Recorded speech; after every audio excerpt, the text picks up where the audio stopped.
folks. Welcome to This Week in History with Mike and Will. That's Will. And that's Mike. And there we are. And what we do is we pick a moment in history. Will researches it for a bit. Then he's got 1 hour to explain it to me. See. So what are we doing this week, Will? This week we're doing the birth, but we'll probably do the whole life of Alexander Hamilton. Alexander Hamilton. I've heard about him. I think, wrote a snappy little musical about him. They did recently. indeed write a snappy little musical. Well, it's not little. It's like a thing. It's not. That's massive. It's like one of the biggest. You may have heard of it. You may have heard of All right. a little thing called Hamilton. Well, Will, you got 1 hour to explain, not the musical. Not the musical. But the life and Okay, times awesome. of Alexander Hamilton. So to begin with, Alexander Hamilton was born on the 11th of January in 1755 or 57. Okay. It's listed in different ways, but the general consensus in the historic community is 57. Okay. I don't know why it's listed in 55. I think it's just somebody said it was 55, and other people are like, nah, it doesn't quite make sense. So we'll go with 57. 2 years. I'll round up and down 2 years. That's right. Yep. Now, as long as he wasn't one of those 60s kids. Born in the 1760s. No goods. Exactly. It's a generational thing. No, he's still in the 50s. It's fine. So we're good. Yeah. Now, he had a very unique upbringing. Okay. I heard it was difficult. It was very so. He's born out of wedlock in Charleston, Nevis. Nevis is an island in what were called the Leeward Islands. Oh. It's now Nevis and yep, that one. Okay. It's Eastern Caribbean. Okay. So north of South America and south of like Cuba. Okay. And there are these little Where's Puerto Rico and all that? Nearer to Cuba, Okay. more inward. Okay, I thought it was from Puerto Rico. So it's right on the edge, and all these, like, it's by like the Virgin Islands. There's this curvature of islands, basically. Do that on screen. I can't. Sorry. This. I'm all the way. Yeah, I someday I'll get used to this. The folks at home, Will does so many hand gestures, but he does them below. I do them below, the and I sides. do them off to the side, Yeah. so you can't see I'm doing all this stuff over here. it's really- But it's all right. Anyway, there's this curve of islands at the edge of the Caribbean that almost like pushes out into the Atlantic Ocean. And so they're called the Leeward Islands because they're leeward that way. Yeah. It looks kind of like if the sail was filled up with wind. Maybe that's why they call it that. I don't know, but that's what I'm justifying it with. Sure. They're no longer called the Leeward Islands because they're not owned by Britain. They're their own little thing. But Nevis was one of the islands. Yeah. At the time, it was owned by Denmark. Denmark. No, wait. No, Nevis wasn't. Nevis is... that's not right because there's a different island. Sorry, I confused mine. Because it's important. All right. So who is this island owned by? This island, Nevis, is British. British. Right. It's British. But before this, so Hamilton's mother, Rochelle Fawcett, she's half British, half French. Fawcett. And she was married to a fellow named Johann Michael Lavian, who is either German or Danish. Okay. Don't like when I get an or, but that's all I could. Okay. He's one of the two. And I believe they were on Saint Croix Island. Okay. It's St. Croix, Saint Croix. for those of you Saint Croix. in America. But for everybody else, Saint Croix. And at that time, that was the one that was owned by Denmark. So that's why she knows him as he's a Danish guy. They moved there because he was like a fortune chaser. And her parents were wealthy, and he was a bit of a peacock. He'd walk around in really fancy clothing. And he wowed her parents, and he's 28 and she was 16, and they're like, yeah, marry him. Okay. Even at that time, that's a little weird. It's a little weird. Even at that time, that's a little weird. Usually 18. Okay. So, I mean, you'd have like a longer engagement. Sure. Maybe. So they get married. He was a slave owner. And several of the slaves were children. So this is not I just want to paint a picture of who this man is. They have a child together. His name is Peter. Peter. And after a period of time with him, she just cannot stand him, and she refuses to live with him any longer. She will The not- child? The or guy. The guy. Right. She just refuses to live in the house. Apparently a loveless, abusive relationship. And it gets to the point where she won't even go in the house. And in Danish law, she gets imprisoned for that. Oh. They throw her in a prison cell, like a 10-by-7 prison cell, for months in the basement of a fort because she won't live with her douchey husband, who's just the worst, apparently. Rules are rules. And she's like, no, that's worth it. I totally don't care. This guy sucks so much that I would rather live in a prison cell. Yeah. Of course, when she's allowed out, she does not wish to do that again, and she also doesn't want to be by him, so she leaves, and she goes back to her home island of Nevis, which is British, so he has no say there anymore. Great.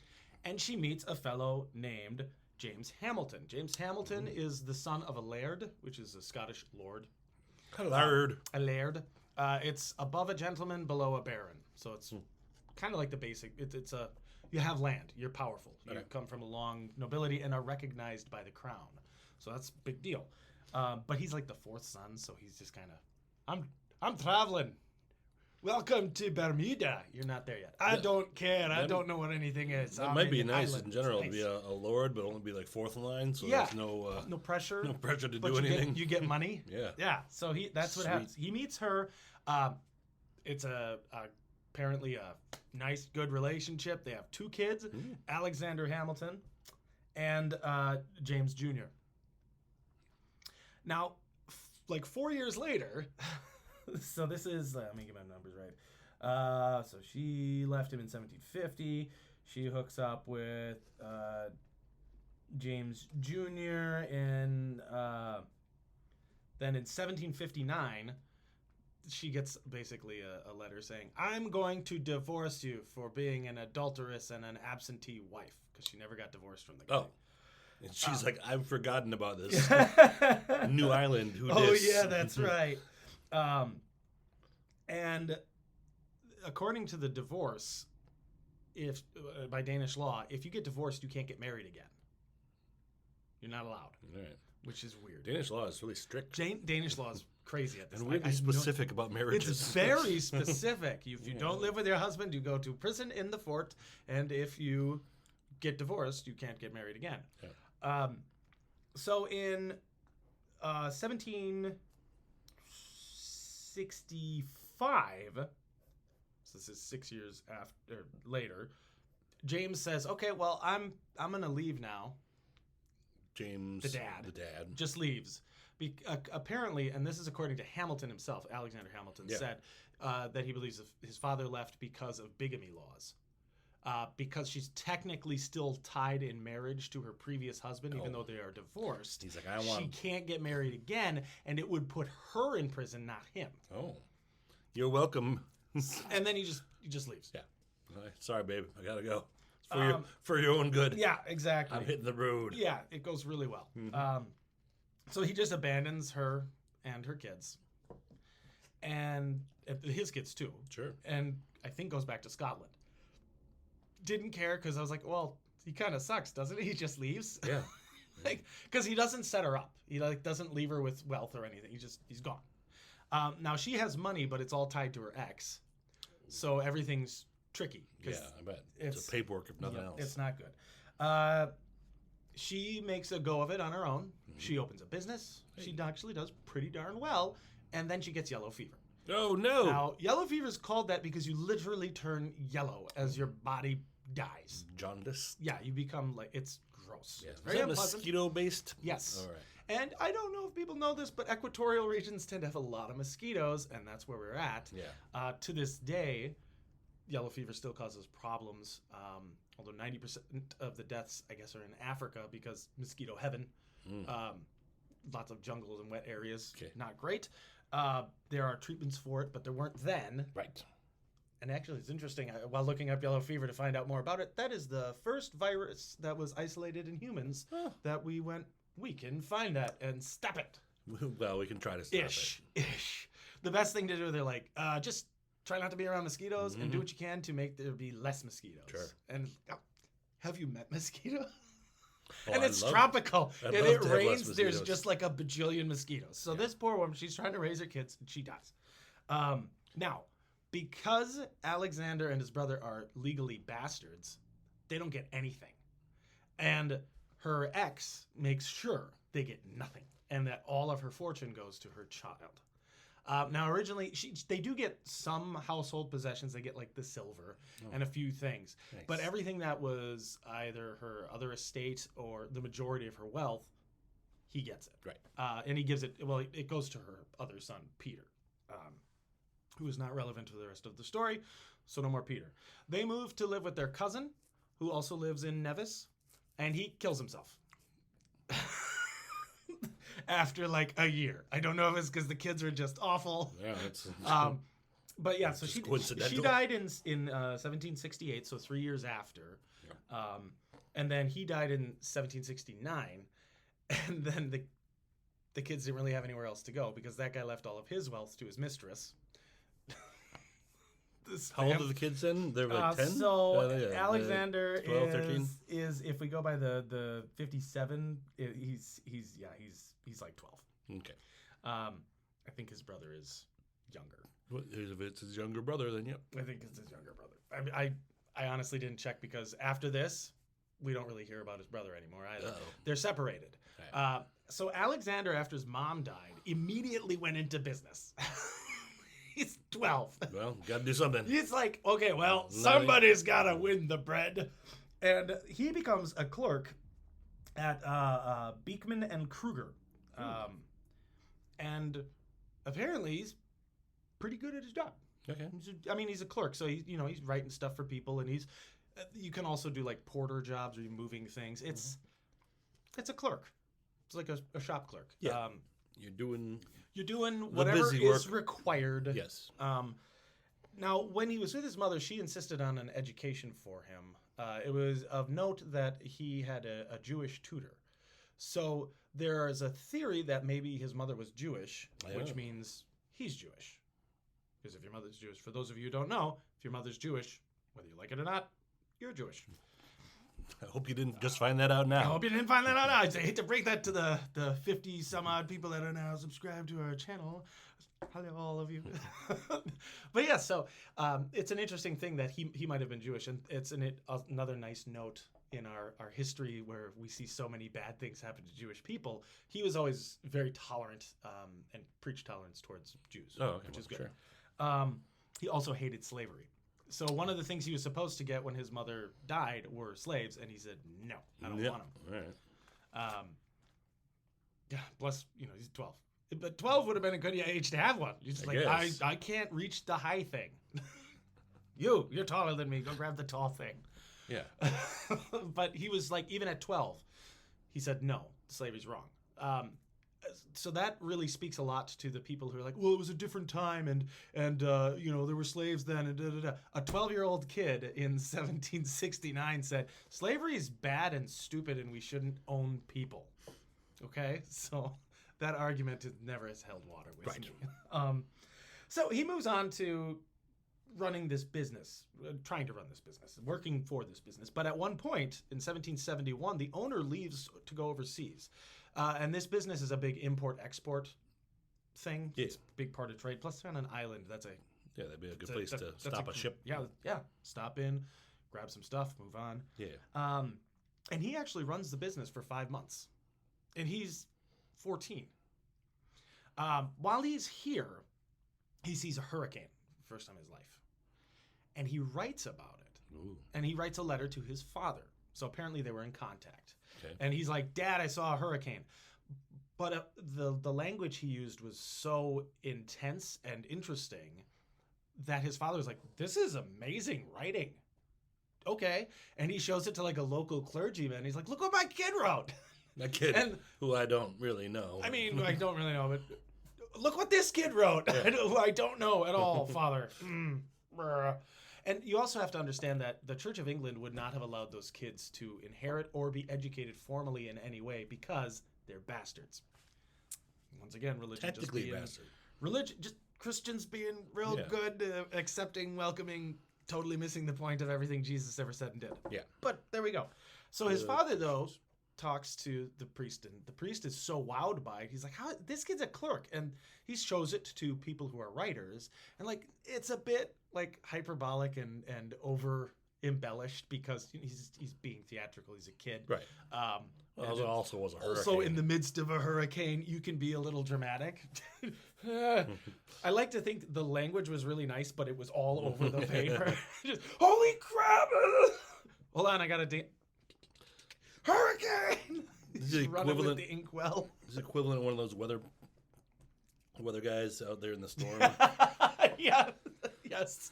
Well, It's really bad out here. it's really bad. And again, he's got an inkwell with a quill pen. I can't imagine how difficult. How does he hold on to all these things? He's got like the weld not. here and the paper. Well, It that's just why. chaos. That's why it was impressive. That's why it's super impressive. Yeah. It wasn't the language. It was he wrote this during a hurricane. Impressive. My kid is impressive. But they're so wowed by this that they think he deserves a better education.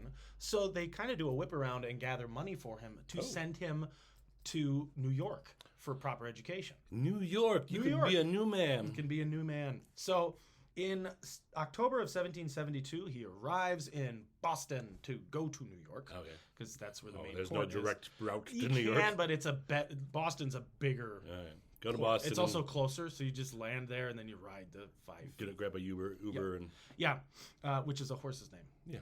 And he moves in with one Hercules MacGuffin. McGovern. No, not MacGuffin. Mulligan? Mulligan. I like MacGuffin better. Hercules Mulligan, who was not good at golf. Mulligan. Well, I get it. Get it? Who was people will know his name because he eventually became like a really famous patriot who hated British rule, and he was one of the Sons of Liberty, and he's very passionate about these things. Sure. He was related to one of the benefactors who sent Hamilton north, so that's how he was like his contact. When you get there, meet up with Hercules. He'll hook you up. He'll tell you where to go, what to do. You'll be great. You'll be in good hands. He helps him sell off the goods that they sent him with to pay for his education. And then he brings him to King's College, which is nowadays Columbia College in New York. They obviously changed the name after the Revolution because, like, we don't do Kings. But we'd like to keep the college. We want to keep the building, but nothing to do with Kings. We don't Kings around here. And he immediately settles in to go to get his education. The first thing he has to do is he has to go to a preparatory school because to learn how to learn. Sure. Right? He's never had this kind of a formal education. He's had a good education. He knows how to write. He knows how to speak. He knows how numbers work. Yeah, but he learned that on the streets. He learned it on the streets in the Caribbean, man. It's different. The mean streets in of Nevis. Mean streets of Nevis in Hurricane Alley. Like, you don't even know. And now he's in New York, where it's a little more uptight, a little more proper, and they have more rules. He does very well at the prep school and then goes on to the college, where apparently he was really smart and impressed his professors quite a lot. He was good at public speaking. He was good at expressing his opinion without any big pauses like me or without really getting into too emotional. Or if he was emotional, he was good at explaining passionately instead of like attacking somebody. Right. But if he did attack somebody, he could tear them apart logically. It was quite impressive. In 1774, the one of his first like coming out in public kind of things was there was a loyalist priest. And at this time, we're getting to the colonists are just miserable under British rule for the most part. There's a lot of taxation without representation. That's the whole thing. That's the whole thing, man. That's the whole thing was no taxation without representation. There was the Quebec Act, which basically made Quebec have its old French laws, but it totally changed the balance of power in that region. And since that was also a colony, it affected the 13 colonies, and they were worried it was going to impact them and their daily rights. And it was just this general erosion of being treated like British citizens and being treated like second-class citizens. We have no parallel of that today, fortunately. Yet. Where one group of people within another group of people is treated very differently. That never happens, fortunately. We're done with that, right? Yep. We had the revolution, right? Yeah. On paper, we're done with that. On paper, we're done with that. Okay, cool. Moving on. So he kind of gets into it with this guy who's written this pamphlet basically stating the loyalist cause. Britain's so great. Look at all their things they've done for the world. And he's Yeah. like, yeah, colonization, taxing the heck out of us, despoiling us of our resources and our people. At this point, the Brits are quartering soldiers, which is different. There's a couple types of quartering. This is the making them live in your house. Yes, not cutting them into four quarters. pieces, Yes, yeah. because we've talked about that before. Like with William Wallace, he Yes. got quartered. I'm sure people would be far less upset if that's what they were doing. That's what the colonists wanted to do Oh. to the soldiers, and it was not. They're like, oh, quartering? Yeah, that sounds great. That's what I want to do to them. And they're like, no, they're going to live with you. Oh. Oh, English language is stupid. We should have different words for that. I don't. Yeah. Meh. Maybe we should stop hanging Why out don't with you the say English. housing instead of quartering? It's even less syllables. No. Nay. So British soldiers are. If I have a British soldier quarter with you, Yes. you have to feed him, Yep. and he just lives in your space. Yep. And if you don't treat him well, he can like report you for breaking laws. It is not a great situation. No. The whole thing was to try to dissuade colonists from revolution Oh, by from, saying, like, "Oh organizing look, even? we got soldiers everywhere." And yeah, Yeah. you couldn't organize. You can't talk about it because there's a redcoat right there, and these guys are trained soldiers. That's all they do is soldier. And this isn't like trained soldiers like these guys are the clerks. These are the frontline fighting people. Mm. And this is a day and age where these guys just have huge balls because they stand 5 feet away from each other in a line and shoot at each other in really bright clothing. That So really brave or really stupid, really, I guess, one of the really two. stupid, but they're really good at it. So again, Okay. the lines between bravery and stupidity are success. Yeah. They're successful, so they're brave.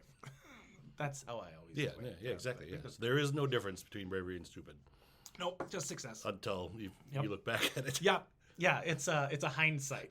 Bravery or stupidity is a hindsight Yep. thing. That's Yep. it's a past tense. He was brave. Not was he brave. is going to be brave. He was stupid. He was stupid. Exactly. You can also say like that's a really stupid idea. But it's gonna work. And then if it does, you were brave, and that guy's an idiot for thinking you were stupid. There we go. Perfect. So this is a really tense time. And you've got loyalists saying, hey, this is just something we have to bear as colonists. Look, they're giving us safety, and we should be so lucky to be taxed, and we should be so lucky to be treated this way. And he's like, no, this is nonsense. And he rips the guy apart publicly. He becomes very passionate about the concept of revolution, but he thinks that it is not just uncouth, because he's very aristocratic. He comes from fancy Clothes. fancy family. pants. So he's, even though he was destitute, he knows what it's like to feel like you're, upper crust. And he like has this constant desire to be that again. Oh, yeah. Wants that. He wants station in life. So Once he you works- try on those velvety pants, it's hard to go back. and that cloth of gold, you really want that. Tasty. Which is interesting because he talks about like how bad his mother's ex was Oh, for yeah. being such a fancy dresser and this aristocratic jerk, and that seems to be something he's constantly chasing. Is making a big name for himself. Hey, just because you speak out against something doesn't mean you don't want a little bit of You yourself. want a little bit of money, a little bit of comfort, that kind of a thing. Sure. It's kind of the money doesn't buy happiness. Well, no, but it makes you not be poor on the street and dying. Yeah. So, the love of money bad. Sure. Money in and of itself. I mean, money buys some amount of It happiness. can buy some amount of happiness. That's true. Also, I never Because you hear can buy your favorite food. I never hear rich people say that. By the way, No, they it's always never people say- without money saying say, money can't money buy can't buy happiness. happiness, and all the rich people are like, I disagree. Well, Although now I've become a sociopath because I can't trust anybody because I don't know if they like me for my money. Oh no, money No! can't buy that either. All right. Money can buy you paranoia. Ooh. Put that down. So Hamilton is starting to associate with the Sons of Liberty, who are very aggressive pro-revolution, but he doesn't think that it needs to dip down to violence towards the loyalists. Just because we have a difference of opinion about even something as important as being a colony or being an independent country doesn't mean we need to kill each other over that. Fighting with the British, totally different concept. He's fine with that.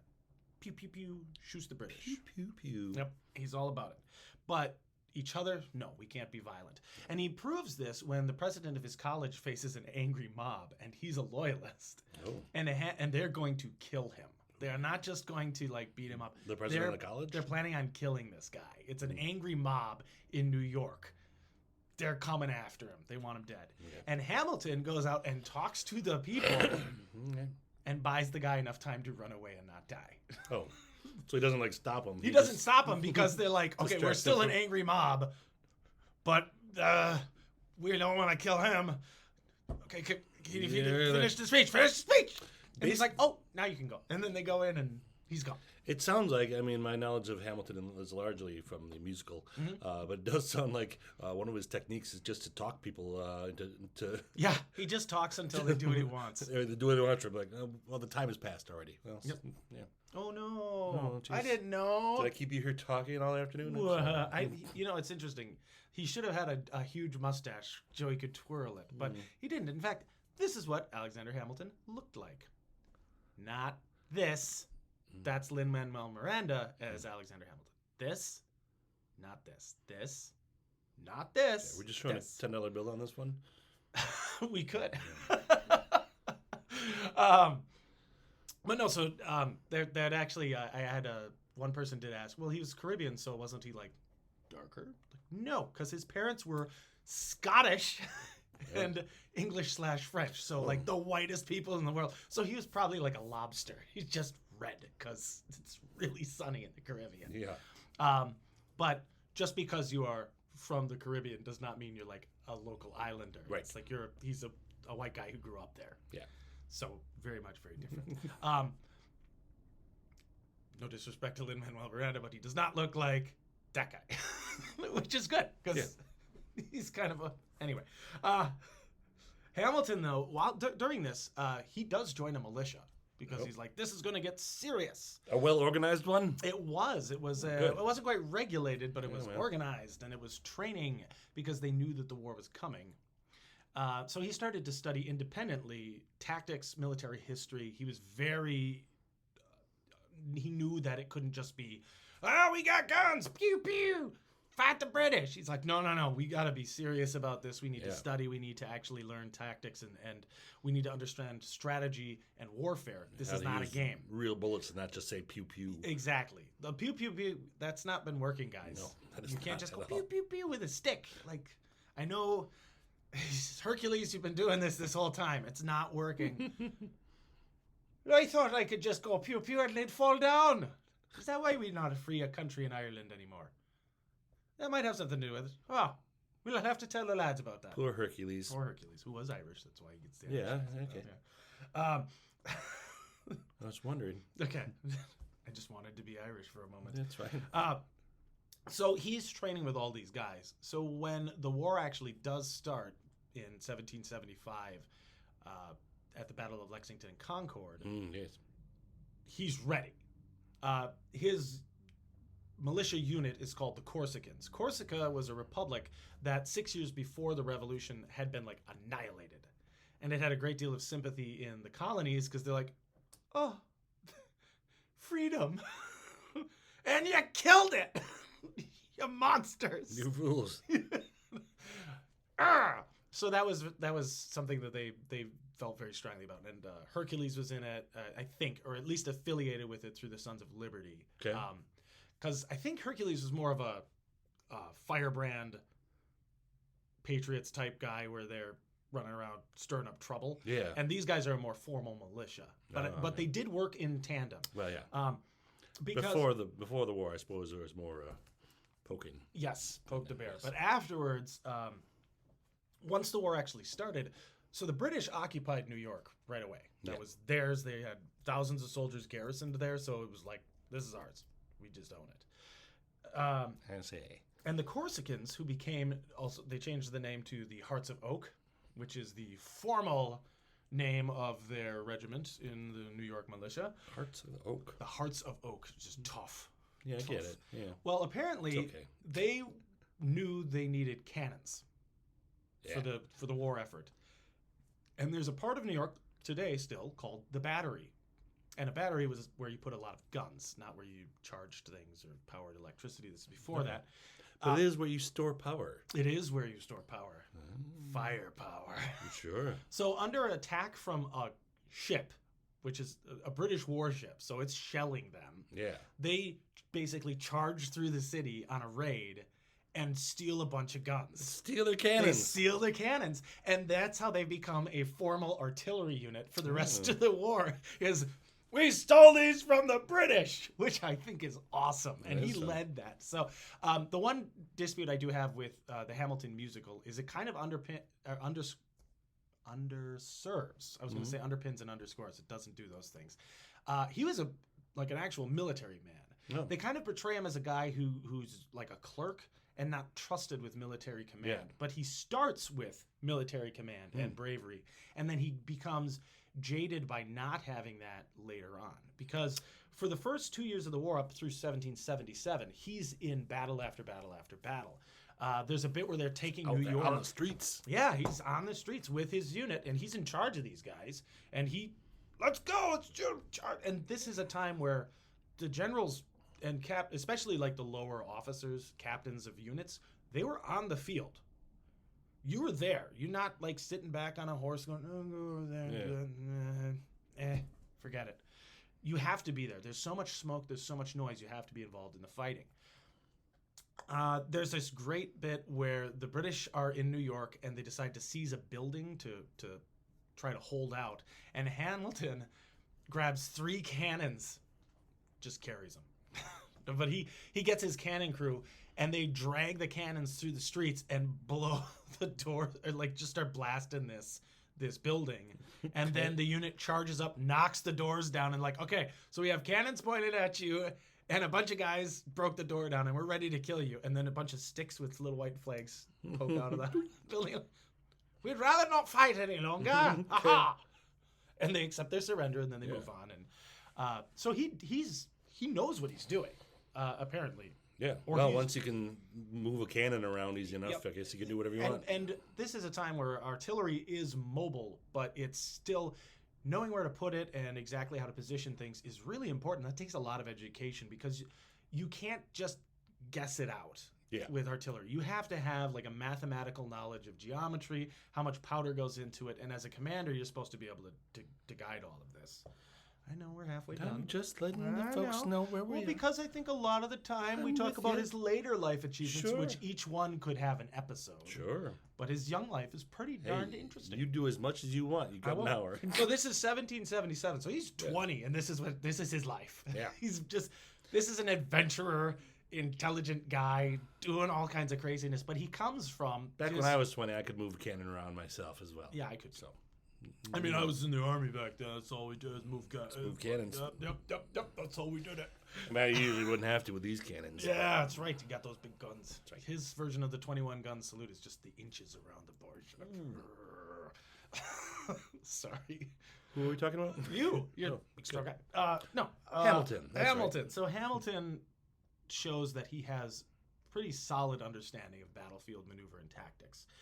Because of this, all of these generals want him as like their aide-de-camp, their top guy, their right-hand dude. But the aide-de-camp doesn't lead anything, and he usually just sits there doing paperwork for the other guy, so the other guy doesn't have to do So it. it sounds helpful for them, but not fun for Hammy. Exactly. So he turns these down from like 3 generals and a major. They're like, come and join be my aide. He's like, no, the job sucks. And the only way I'll increase my station in life is to fight on the battlefield.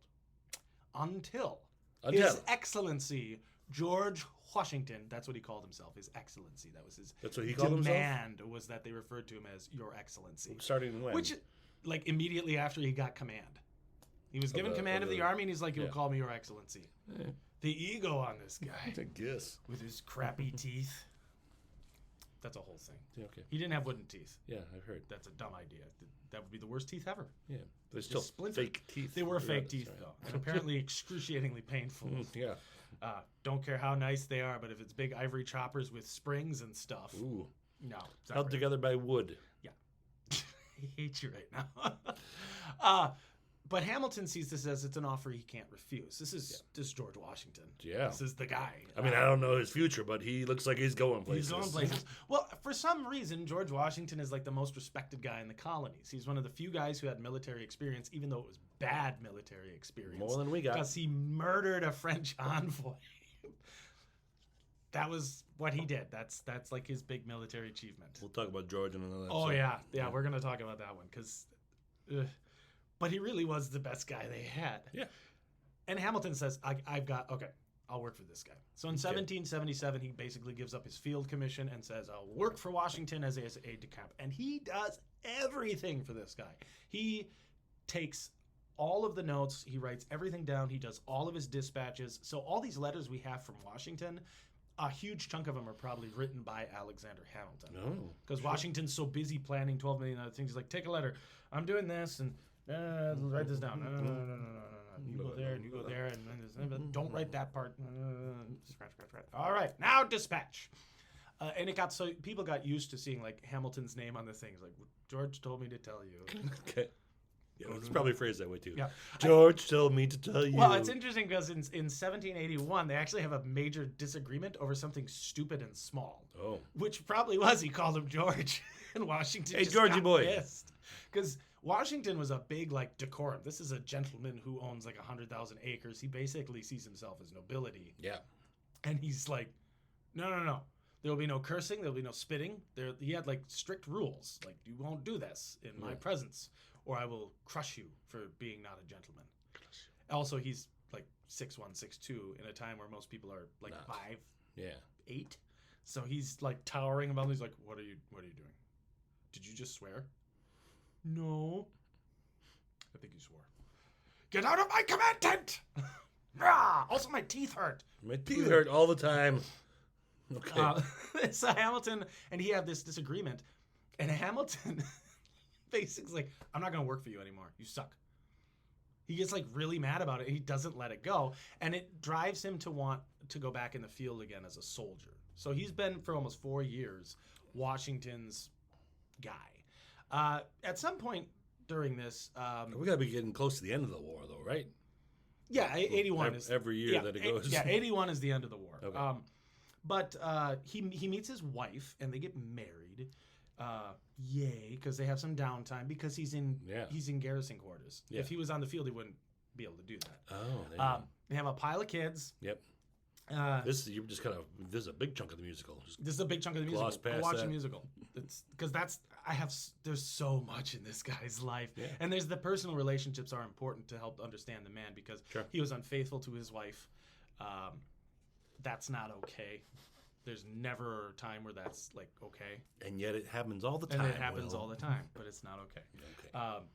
And it's not romantic for a guy to cheat on his wife. If you're like, oh yeah, I really love this other woman, I don't love you anymore. Get a divorce and then go do the thing. Yeah, unless you're from Denmark, then you Unless you're from Denmark and they won't let you do that. So yeah, there's extenuating circumstances. Because I remember when I first was reading about this, I was like, wow, his mother is horrible. She just abandoned her child, and that just made me think of There Will Be Blood. I've abandoned my child.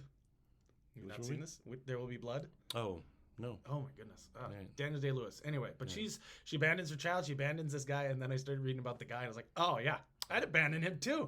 And the kid probably sucked as well. I mean, I do feel bad for that child. Sure. Having to Whoever be brought up that in kid was, yeah. Peter. Well, he apparently did very well for himself because he inherited all the money. Oh, okay. Yeah, Peter's fine. So Peter's fine. Don't worry about I'm Peter. not worried about Peter. Got it. Peter's great. It's just his dad was a horrible person, and his mom wasn't there. That's hard for a kid. So we feel for him. We feel for him, but not his dad. His dad sucks.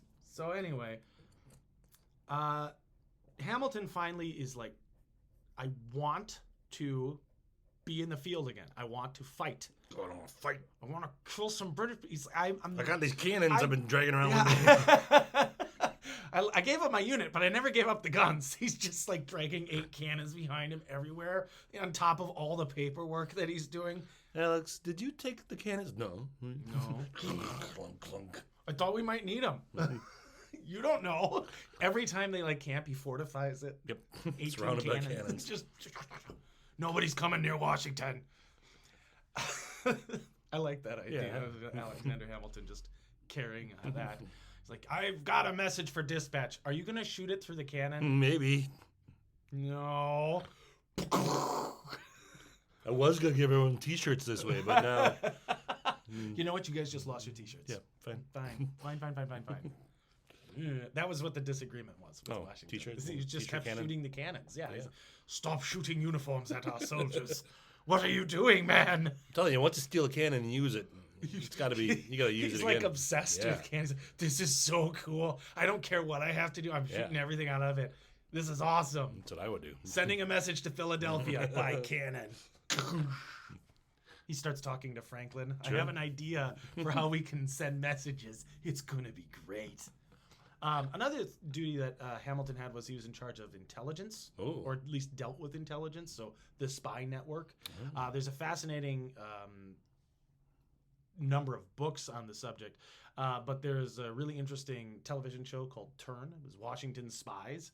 That delves more into the Culper spy ring that helped the revolution really work and function, and he would have been a part of that if for no other reason than being Washington's right-hand aide.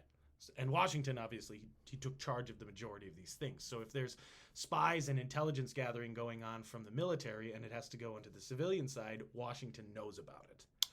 And that means Hamilton knows about it because, like the musical said, he's in the room when it happened.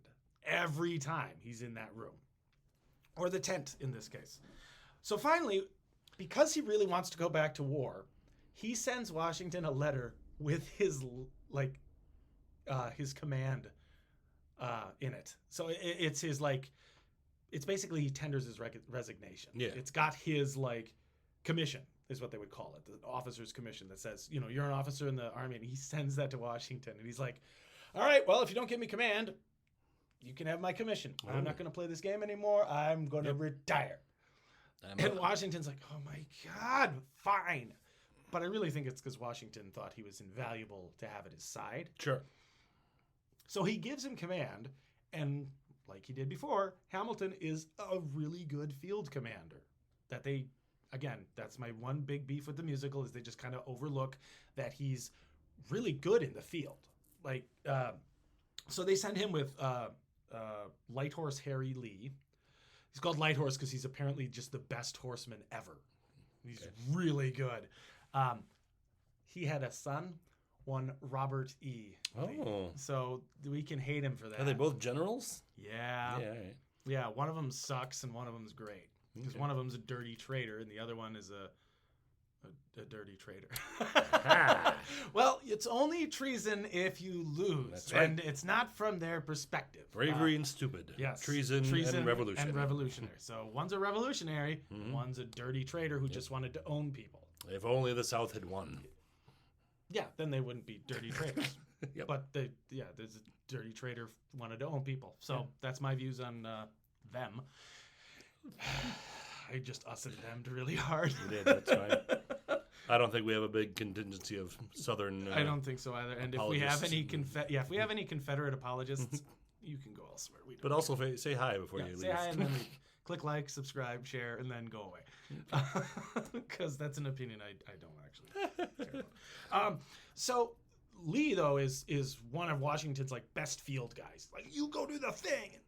I'll send Henry Lee to go do this, and he's really good in the field. So these two team up at the Battle of Yorktown, which was the last major engagement of the Revolution, and they take a bunch of redoubts, which are a fortified position in the front, and they do really well. Apparently, Hamilton's guys took very little damage, but inflicted a lot of damage when they took the redoubt, and Lee's guys was the opposite, but they still won.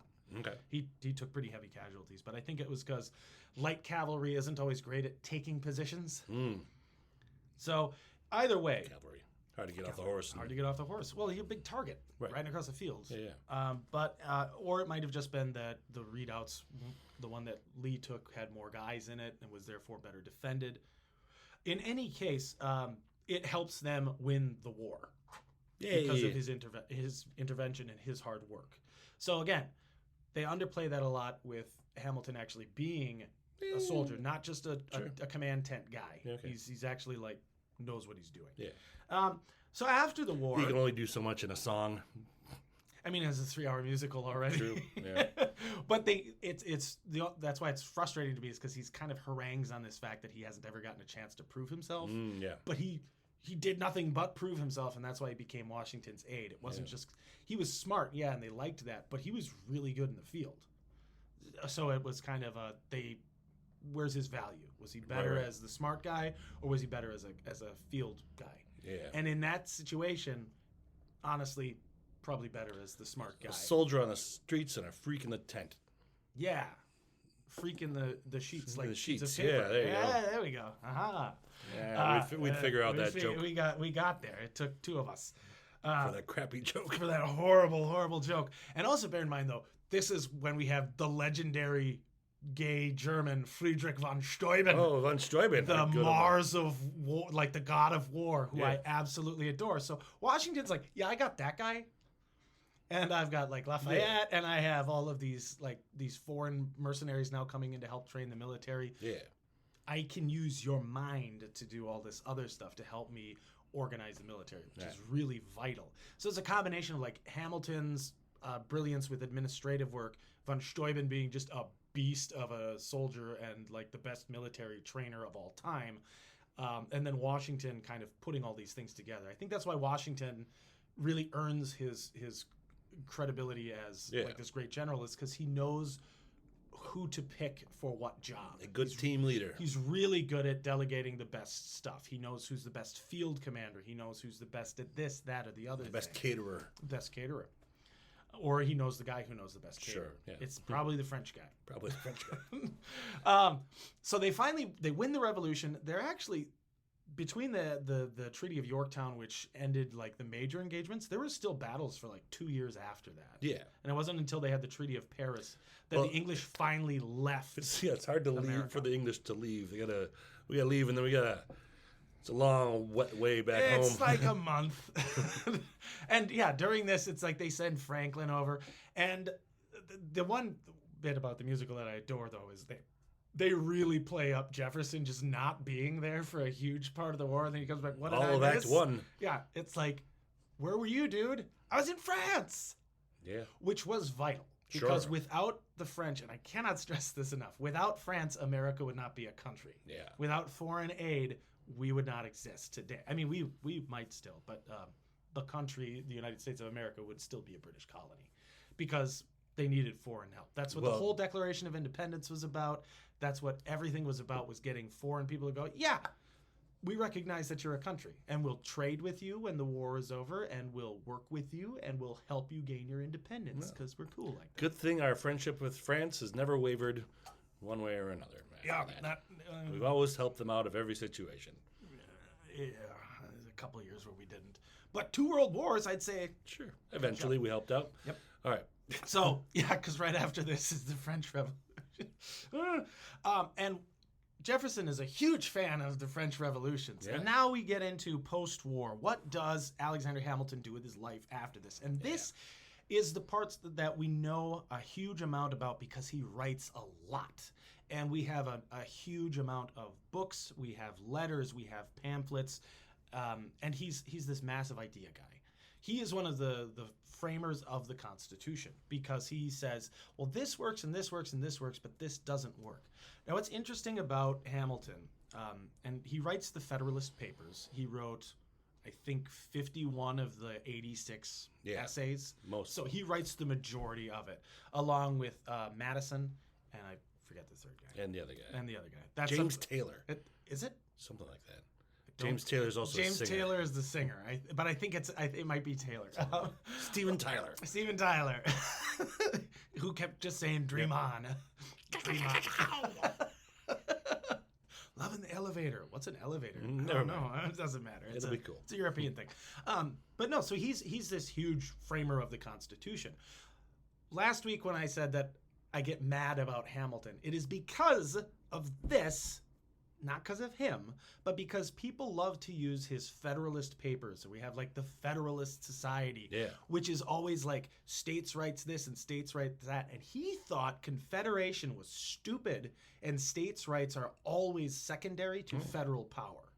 That's everything he ever said was you need a strong central federal government with like he always says like a dynamic executive branch. You need a charismatic, powerful leader. He actually said that the presidency should be a lifelong appointment. Oh. He says you'll notice that a good monarchy with the way the British system works. It's funny he uses the British system as an example, Sure. which they just fought a war against. Yeah, but it's been around for a while. But for the actual British people, he was the king was held to a much higher standard by his own people. Yeah. In Britain. Like if he had tried to do the stuff that he did in the colonies to the British people, they'd have shot him.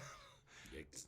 Although also George wasn't really the one doing all the stuff. This was Parliament. We've talked about this before, where it's like Parliament just insulted Ben Franklin. They were horrible to him, and there was all this insulting. And Parliament was the problem in a lot of ways, whereas other times some of the revolutionaries like it's all the king's fault. But Parliament is the one that makes the rules and the laws. The king is just kind of there, and the king saw the colonies as like his children, who are just unruly. Yeah. And he's always hoping they'll be back. Oh, there's a little song about that, yeah. But I suppose also from his perspective, we're not the only colonies they've had. There's so many colonies. Yeah, they're like, well, so many colonies. and like spiritual colonies. They'll get angry and then we'll fix it. It'll be fine. Yeah. And it's not like this really set the British Empire back because they like quintupled in size after this. They got India and everything else. Yeah. It's such a pain in the butt going across the Atlantic. Yeah, like, you know what? Fine, we'll go the other way. Fine. This is dumb. You guys- Fine. This is the cold water anyway. We want to go where it's warm and There there's we go. spice. Meh. So he says, Hamilton says, we should build our executive around this. And he immediately is attacked by everybody saying, you're a monarchist. He's like, well, not really, because we would have the ability to impeach the monarch, which means that's not a monarch. Like, if the people Technically, can yeah. remove the guy from office, Yeah. and we'd have rules about it. And so this is just one of And the ideas. don't he keeps worry, around. folks. Impeaching the leader will be super easy and Super effective easy and effective and quick and quick timely. and timely. Don't worry. And everybody will always do the right thing. Yeah. And they won't put partisan politics ahead of anything. They'll go, this guy stinks and let's get him out of here. It'll be fine. Now, at this time, though, they have no concept of a two-party system. They just have differing ideas in kind of a vacuum, and it bounces back and forth. We start to get a division, though, because he and Jefferson see politics very differently, Oh. and they're both huge personalities. Yeah. Now, the difference being is Jefferson is kind of this idealist who thinks he like trusts in the decency of man. He thinks that, which is funny because he's a racist slave owner who raped his slaves and had children with them. So really, he doesn't believe in the decency of man. But he talks a great game about it. Sure. And he loves what's going on in France and every little republic that spawns out of their revolution, because there's like 8 of them. And he's like, go France! Yay! You're chaos! Whee! And Hamilton's like, this is stupid. Like, you can't base your ideas of a country on this because they don't work. It's wonderfully idealistic, but we have to have a strong central government, and Jefferson does not believe a strong central government is great. He doesn't like big cities. He thinks it should basically be an agrarian society, small stuff, and all the states should be their own independent things that have a confederation, and they work together. And Hamilton and Madison both work together to say that never, in the history of ever, works. Confederations don't work. A strong, central, liberal, democratic government. People have freedom to vote. They also have to pay taxes because they find out at the end of the war, the soldiers have not been paid for like 5 years. Oops. Sorry, guys. There's a mini revolution after the war where basically the entire army says, we're not disarming or disbanding until you guys pay us. Oh. And it requires Washington to get involved. And so once the old man comes out, they're like, oh, hi, hi, Your Excellency. And he's like, can't we discuss this like civilized gentlemen? And Sure. they're like, yes, but we would very much like to be paid. Please, sir, thank you. It's in the mail. And he says, okay, I'll handle it. Do they have a postal system yet? They do, which Okay. was largely based around the messenger service of okay. running back and forth with orders. It's Oh, the checks in the mail. It's the guys. precursor of the Pony Express. Sure. And so Washington manages to end this, and it's thought maybe there were civilians involved in trying to get the army to threaten a rebellion just to get Congress to do something. Because at this point, Congress has no power, really. Right. Except we've learned that that's what people respond to is violence. They weren't great. Well, and it wasn't even like a threat. What's nice is it wasn't a threat to like the people. They were just like, they had this kind of a nebulous, weird, vague threat of, well, we'll do something if you don't pay the soldiers. Yeah. And Congress kind of has this fire set under it of, we don't really have a way to do that. How do we do that? Okay. And enter Alexander Hamilton, who says, well, during my time as a civilian, I started a little banking venture called the Bank of New York, which is around today still. Oh. He's the creator and founder of the Bank of New York. Okay. Which is a huge deal. It's a big deal. He learns all about finance. It's very intricate. It hurt my brain reading about it. He tells the government that, we need a central bank. That's a big thing that he pitched was we need a central bank because we don't have any money. We couldn't pay the soldiers. We couldn't do this. This is wrong. Yeah. Not to get conspiracy, but does this further establish that he might be Jewish? Wow. I hadn't thought of that. Well, I'm just piecing together things. I'm not saying anything one way or another. Although at the time, a lot of Jewish banking institutions were a thing, but we know that's because Jews weren't allowed to own property. Right. They could have money, and that was it because of horrible, horrible racism throughout like 2,000 years of history. Yeah. Just laugh that off. Sorry. Between 82 and 89, he becomes a lawyer. During that time, he defends a lot of British and loyalists. Because it'll be like, during the war, the Brits burned down my bar, and I'm blaming that guy for it. And then he's like, well, that's not that guy's fault. That happened during wartime. You can't sue him. So he actually defended it, much like how John Adams defended the soldiers who killed people in the Boston Massacre. That was his job. He believed everybody deserved... Justice is justice. Justice is justice. The law is the law. We defend according to that. Yeah. So it's really interesting, but he self-taught himself. Wow. Yeah.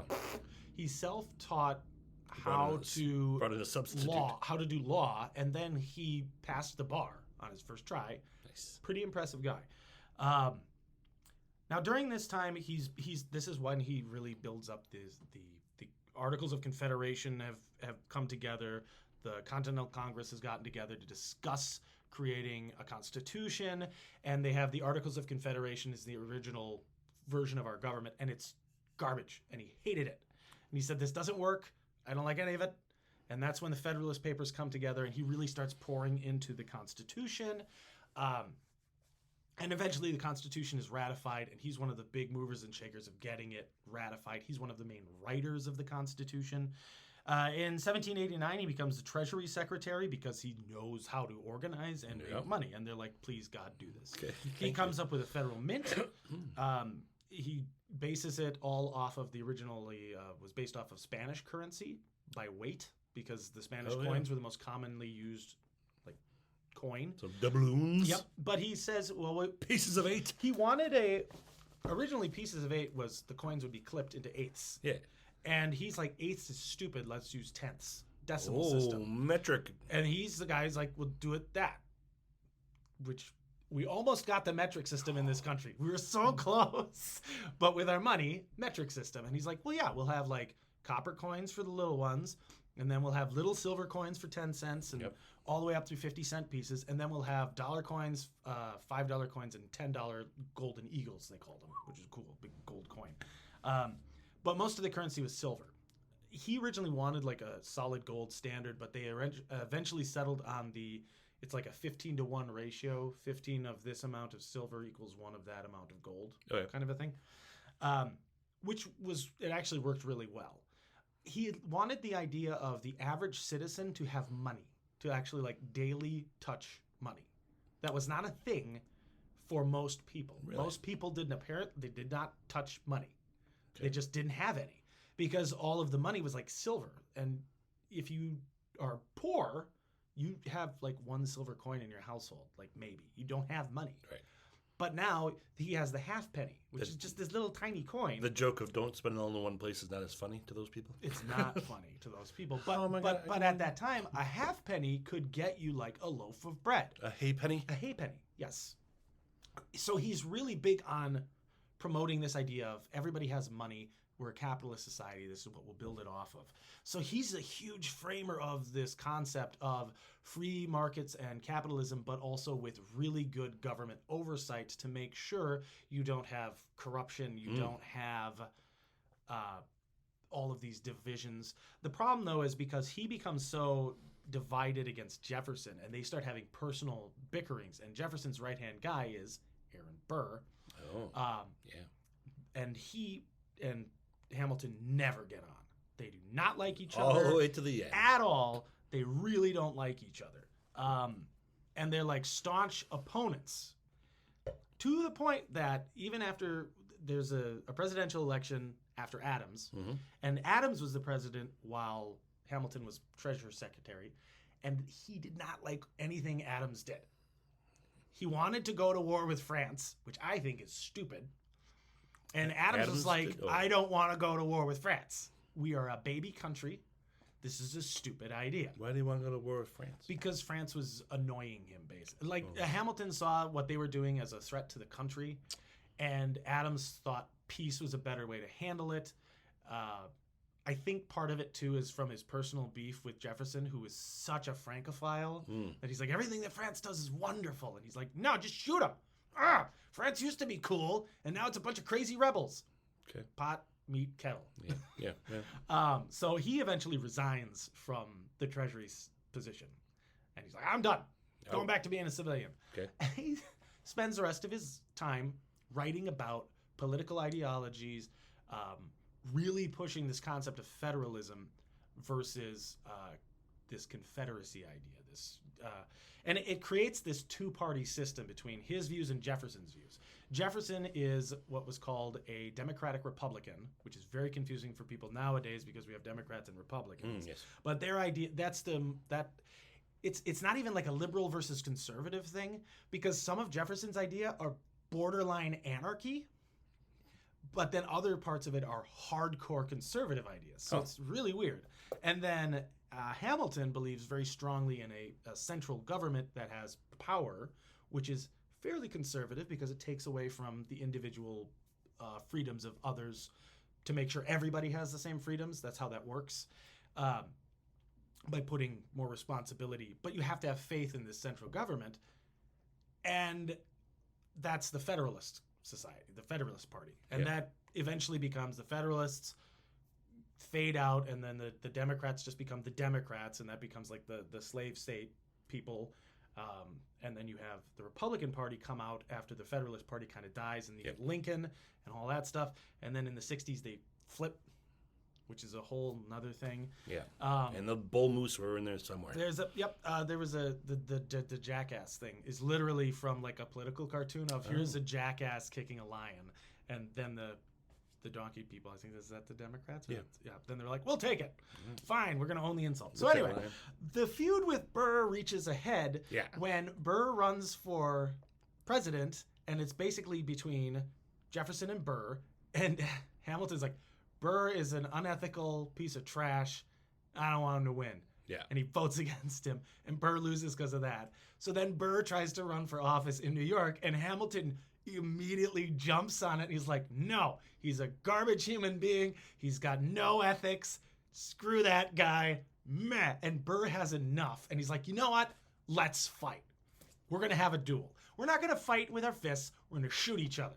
That's what we're going to do. That's how you solve things. Duels at the time were hardcore. It was, you each got your bullet, you got your gun, you back to back, you walk your 10 paces, you turn around, and you shoot each other. You each get a second guy who's there with you. Just in case. Now, Hamilton knows this is coming, and he's like, fine.